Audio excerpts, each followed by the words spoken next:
Le peuple télosien. Bonjour. Merci d'être ici avec moi une fois de plus. J'espère que vous allez très bien aujourd'hui. Je suis Marie, bienvenue sur ma chaîne.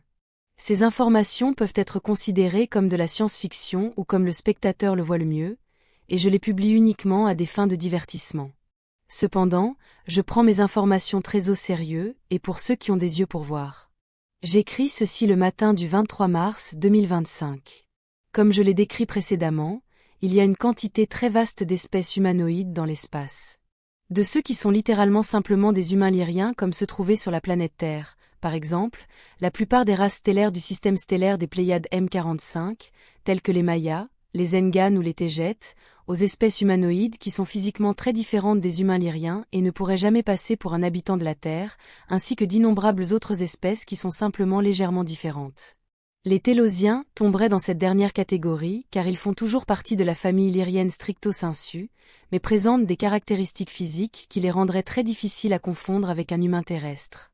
Les télosiens sont plus grands que les humains, non seulement plus grands mais aussi plus larges, leur taille moyenne étant supérieure à 240 cm. Ils sont également beaucoup plus larges, les faisant ressembler à une armoire ambulante ou presque. Ils ont tendance à être très lourds comme on pourrait logiquement s'y attendre et ont une peau très fine et claire qui laisse apparaître leurs veines et artères les plus superficielles, leur donnant également une couleur rose distinctive. Mais la caractéristique télosienne la plus distinctive est qu'ils ont une tête plus grande, mais leurs visages sont de taille similaire à ceux des humains lyriens, leur donnant un aspect hydrocéphale, accentué par le fait qu'ils n'ont pas de cheveux. Les télosiens sont une race stellaire très ancienne qui est interstellaire depuis des éons et sont considérés comme des guides spirituels et technologiques pour d'innombrables autres races stellaires émergentes de toutes sortes. Les télosiens ont une société holistique complexe basée sur des conseils d'étape avec un président ou une présidente qui sert de principal représentant et gouvernement. Ils étaient initialement isolés de la majorité de la communauté des races stellaires de la Fédération galactique, mais ont fini par rejoindre l'organisation alors qu'elle s'étendait plus près de leur étoile et de leur planète d'origine, qui se trouve à environ 11,46 années-lumière de la Terre. Initialement, il m'a été difficile de traduire l'emplacement de leur planète d'origine à partir des cartes stellaires de fréquence de Tegeta, et celles de la Fédération galactique, qui ne sont qu'une séquence de nombres, aux cartes stellaires humaines terrestres. Nous avons également des cartes de localisation physique ici, sous forme d'hologrammes haute résolution, dont les meilleures peuvent être générées sur n'importe quel pont de vaisseau spatial, et permettant d'aider à la navigation, mais les noms des étoiles diffèrent beaucoup, même si un grand nombre d'entre elles restent les mêmes que celles utilisées dans la société humaine terrestre. J'ai découvert que les télosiens, étant une race stellaire interstellaire très ancienne, ont d'importantes et vastes colonies dans toute la galaxie, donc ils ne viennent pas d'une seule planète d'origine, mais ils sont officiellement considérés comme étant originaires de la deuxième planète en orbite autour de l'étoile Procyon. Ce qui en fait un dérivé du peuple stellaire procyon, qui leur est très étroitement lié, et qui habite la troisième planète en orbite autour de l'étoile binaire Procyon A, qui a une naine blanche Procyon B servant de lune. La biologie complexe de ces planètes. Une note importante ici, je viens de vérifier en ligne. L'étoile Procyon n'est pas reconnue pour avoir des planètes du point de vue de la science terrestre, mais dans ce cas, aucune des étoiles du système triple de Sirius, qui n'est qu'à 2,86 années-lumière, n'en a non plus. Une fois de plus, mes données diffèrent de celles de la science terrestre car elle ne reconnaît que 2 étoiles dans le système binaire de Sirius. Lorsque nous reconnaissons 3 étoiles, Sirius A, Sirius B et Sirius C, qui sont toutes habitées par la célèbre civilisation syrienne que nous connaissons tous, et qui abrite également un groupe important et extrêmement étendu de colonies appartenant à la race féline Urma, mais ce ne sont que des colonies et non leur planète d'origine, qui orbitent autour de l'étoile Vega. Et tout cela a conduit à tant de confusion sur leurs origines, dans le mouvement New Age humain.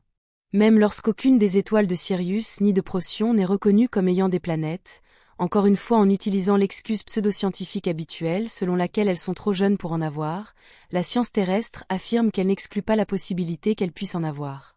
Je vais ajouter une citation de Cora, qui dit ce qui suit: au moment de la dernière mise à jour en août 2023, il n'y a pas de planète confirmée autour de Sirius A ou de Sirius B. Sirius A est une étoile de la séquence principale, tandis que Sirius B est une naine blanche. La recherche d'exoplanètes autour de ces étoiles n'a pas donné de résultat définitif, bien que la possibilité ne puisse pas être entièrement exclue. En ce qui concerne Sirius C, il y a eu un débat au sein de la communauté astronomique sur l'existence d'un troisième composant dans le système Sirius.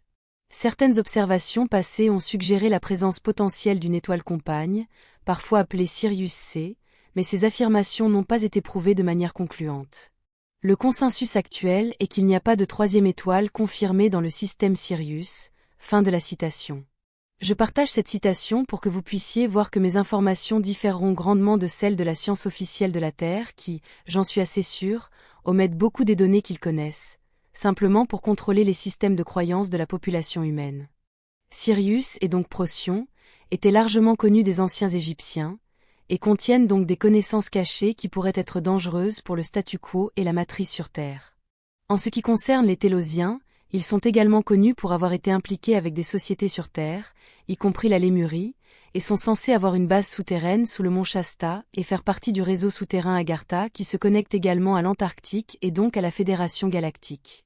Nous avons une confirmation officielle de la Fédération galactique que les Télosiens font partie du groupe de représentants qu'ils utilisent pour communiquer avec les sociétés secrètes et leurs politiciens marionnettes sur Terre. Par conséquent, leur implication avec la planète Terre et tout ce qui s'y passe est indéniable.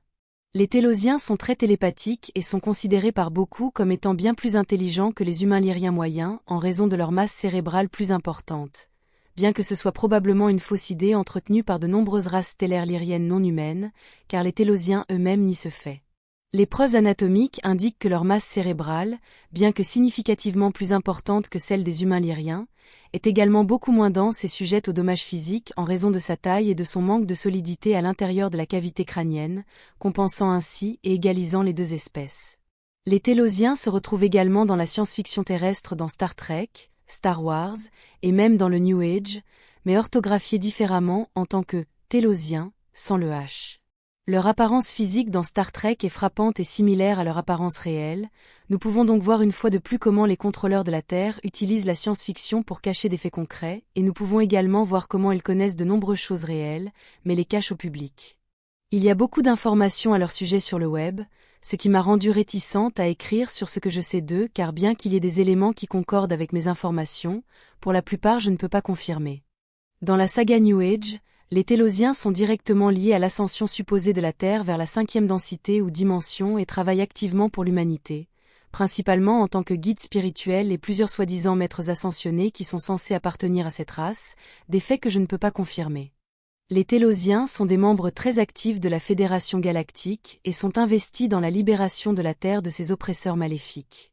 Le problème est que vous savez déjà où je me situe avec cela, car j'insiste sur le fait que c'est la Fédération galactique elle-même qui crée, au moins, les circonstances et l'environnement qui causent les problèmes de la Terre.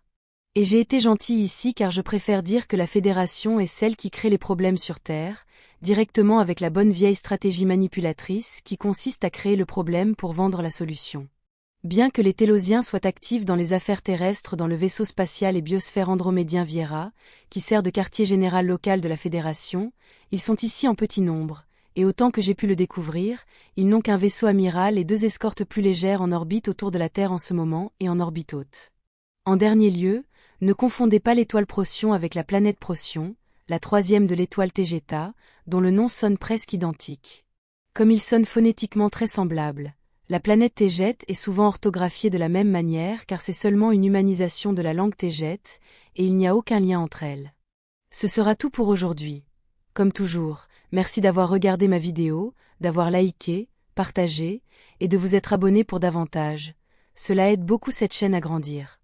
Et j'espère vous voir ici la prochaine fois. Avec beaucoup d'amour et de reconnaissance, votre amie, Marie.